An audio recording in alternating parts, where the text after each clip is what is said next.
Hey, so welcome back, campers. Thanks for tuning in for another video. I'm having a new guest star today. This is Donovan Blau. Hi.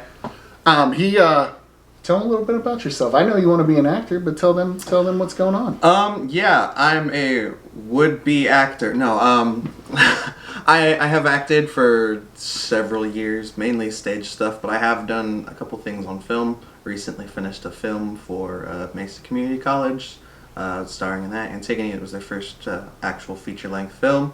That was kind of crazy, but so yeah, I've done that. A lot of acting around the valley and such. So Nice. working on it. You said that was called Antigone? Antigone, yes. Yeah, Nice. it's a Greek play that they turned into a movie. Weird. I knew the name, so I was like, I know that. It's like I don't know why I know that, but I knew the name. I was like, hold on. I was like, this sounds familiar. I haven't seen the movie, but I was like, I at least know what the name is. With the guest stars, I make them give me the top 5, and then I give them a movie from there. Now, this one was a little bit different because since Donovan wants to be an actor, and is currently an actor, I should stop saying wants to be since you're actually doing it. He wants to be a real kid one day. Giving him a movie was actually a lot harder than it was to give most people movies, just because he's actually done his research. He's actually watched a lot of movies, and so went a little bit of a different direction. But let's talk about his top 5 real quick. So in the top 5 is the entire Shaun of the Dead, Hot Fuzz, and the World's End. Yeah, that's the World's End trilogy. Baby Driver, Shawshank Redemption, which I obviously approve of. It's my number 1 favorite movie of all time. Baby Driver, not so much. I'm personally not a huge fan. I felt like it just wanted to be way cooler than it actually was. And I also think I don't like that Ansel Egelhort or whatever the hell that kid's name is. Yeah, that was it. Yeah, that one. I don't. Yeah, is that Elgort. Elgort? Elgort, yeah. Elgort, yeah. Ansel Elgort, yeah. Yeah. Finally, a parent that hated their kid more than mine, you know?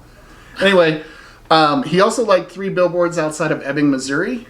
I also hate that one. We actually talked about this. I told him I hated it because I feel like that movie is only 2 acts. And he just stopped. I feel like there's literally not a 3rd act to that movie. And I would love to see the rest of it because I did like what I saw, but it's just, in my opinion, it's not a whole movie. But to each their own. I like Martin McDonagh, right? Yeah. Yeah. I like Martin McDonagh's other stuff. In Bruges, 7 Psychopaths. Those were amazing.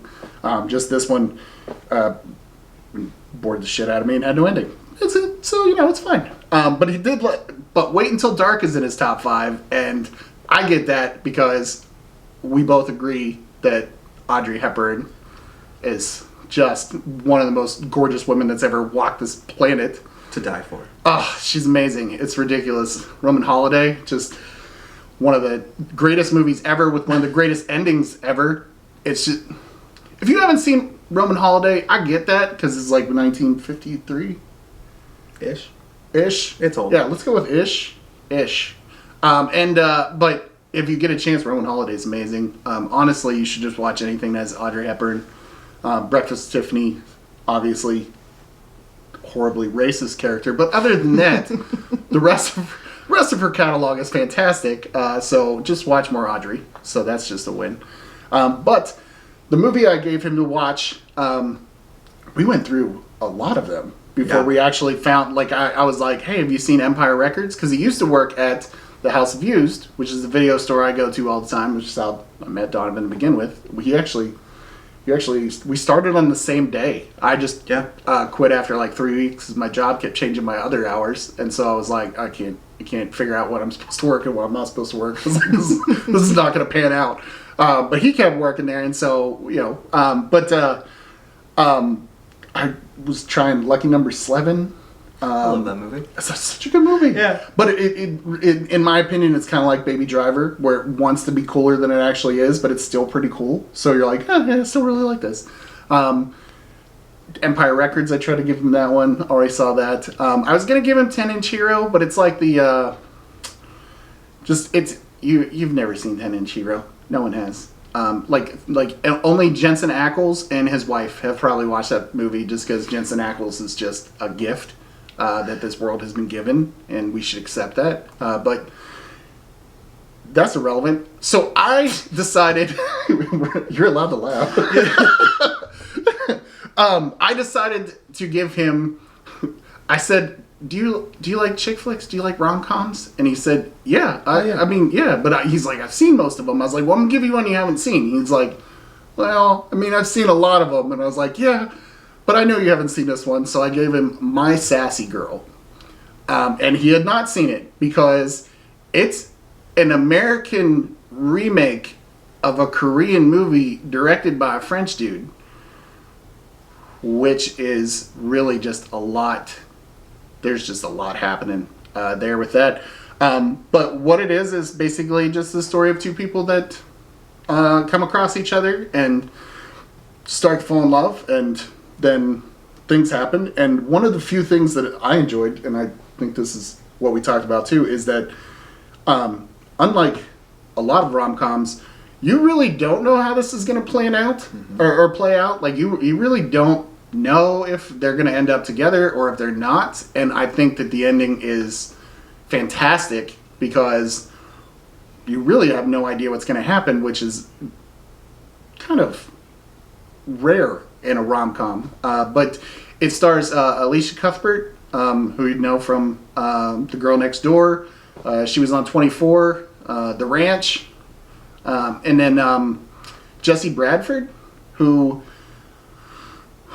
Bring It On, Swim Fan, Flags of Our Fathers. I'm gonna stop there. And then this was so I'm gonna butcher some Korean names now, and so I'd just like to apologize to these folk because this is about to go south. But the original novel was by Ho-sik Kim, and it was created and it was written. That original screenplay for My Sassy Girl was written by Jae Young Kwak. Jae Young Kwak. I'm not gonna put any opinion in right. that. I'm gonna guess that's 100% wrong. I'll let you. So that's exciting. They wrote the original screenplay. Okay, and I'm gonna go with they because I actually don't know if it's he or she. So they wrote the original screenplay, wrote the original novel, and this was a Korean movie that. The American version is very, very similar in a lot of ways and also very different in a lot of ways, one of which mainly comes from the director. His name is Jan Samuel, and he was very clearly inspired by, and I think we talked about this, you saw Amelie and you'd seen some other, by Jean-Pierre Jeunet. He's a director that did Amelie and The City of Lost Children, Very Long Engagement, The Prodigious Adventures of T.S. Spivet? I feel like maybe I just made that up. Anyway, no, it doesn't matter. It literally doesn't matter, but because no one knows what I'm talking about anyway. But Jan Samuel is a French director that was clearly inspired by Jean-Pierre Jeunet, and he has a different eye for things. So there are shots in this movie that are very different from other films, other American films, other French films, because Jan Samuel also made another movie that's actually in my top 5 of all time, called, well, the American version is called Love Me If You Dare, and the French version is called some shit I can't pronounce. So, because I sound like a hillbilly if I speak French. You remember in I feel like sometimes I should talk this shit out beforehand, so I'm not just sitting here like, hey, why don't you know what I'm thinking right now? What's some? You can speak about. I'm missing. French? No, I'm missing a word. It's nice, the awkward silence. Inglorious Bastards. Shit, man.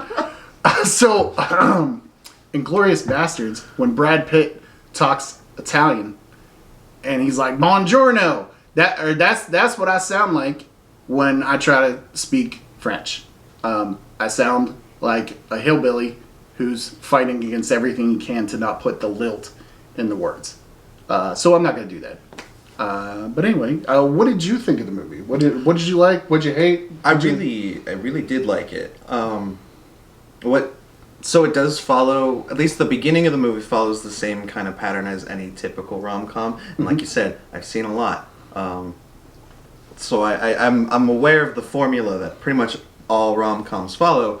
But the thing is, like, only like the first 2/3 of the movie are that formula. So it first feels almost like a little faster than a typical rom-com, and then everything changes gears, and then that whole unforeseen path that the movie takes comes into play, and you really don't know what's going to happen. It is the first rom-com I've seen where I was actually worried whether or not they were going to end up together, because I had no clue. Yep, exactly. Because you're sitting there and you're like, this isn't. You know what it is? You ever watch a movie and it surprises you, where you're just like, you know what? No matter what I thought was going to happen, that wasn't it. That's what this does.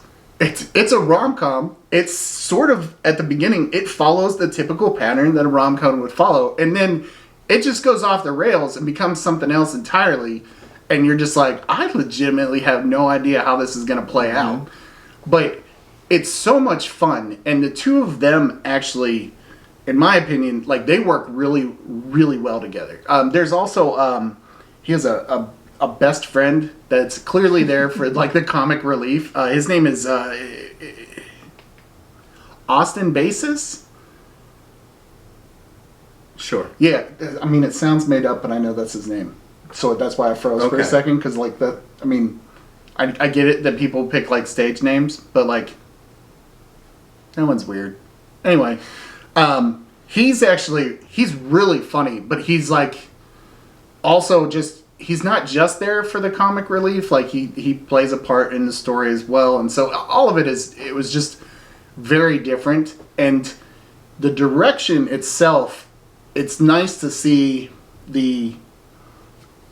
I don't know how to explain it, but French directors have a different view of things. Even the way that they film, the way that they choose to have, like, certain shots set up, all of it is very different. Even the fact that, like, how they transition from scene to scene is more, sometimes it's more fluid, more dreamlike, to give you an idea that it gives you a feeling of being more connected. Like, there was a movie called Stay with Ryan Gosling, Ewan McGregor, and Naomi Watts.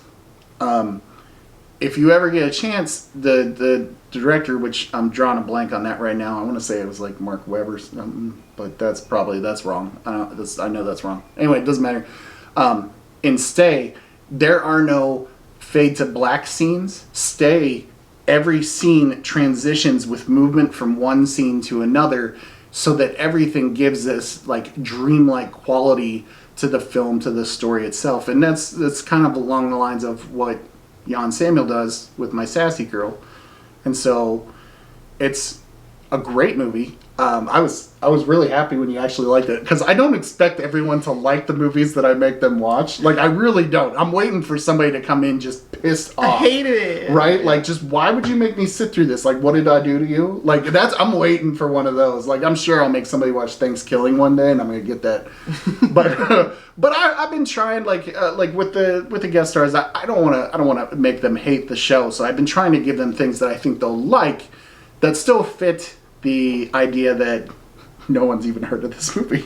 And that's what this fits into, because American remake of a Korean movie directed by a French guy is a movie that most people missed. Like, that's just how that works. But if you want, you can tell them, like, where to find you, where to look you up. You know, I was like, there's not really places to find me yet. Do you know all the stuff I'm supposed to say at the end? Oh, yeah. Say that. Say okay. that stuff. If you like John's video, hit the like button. If you really like John's videos, then hit subscribe. And since you're already down there, next to the subscribe button is the bell. Hit that too, and you get all the notifications for when his videos come out. Oh my How's god. that? That was like 1,000 times better. I sit here and he makes motions in the background like ringing a bell and shit, and I have to piece together his pantomimes, because I'm like, The hell are you asking What me do you for? what do you do? Right, exactly. So, but anyway, feel free to pick out My Sassy Girl. It's a very enjoyable movie. I think that most people would like it. It's lighthearted, but it also has some more dramatic stuff that you wouldn't normally find in a rom-com that makes it feel more real and makes the situation more believable. And that's actually why I felt the same way you did, where I was like, I actually don't know how this is going to play out. I don't know if they're going to get together or not. So it's a very interesting take. And Andrew says I have a catchphrase, so you could do worse than watch this movie. But I hope you guys have a great week. Talk to you later.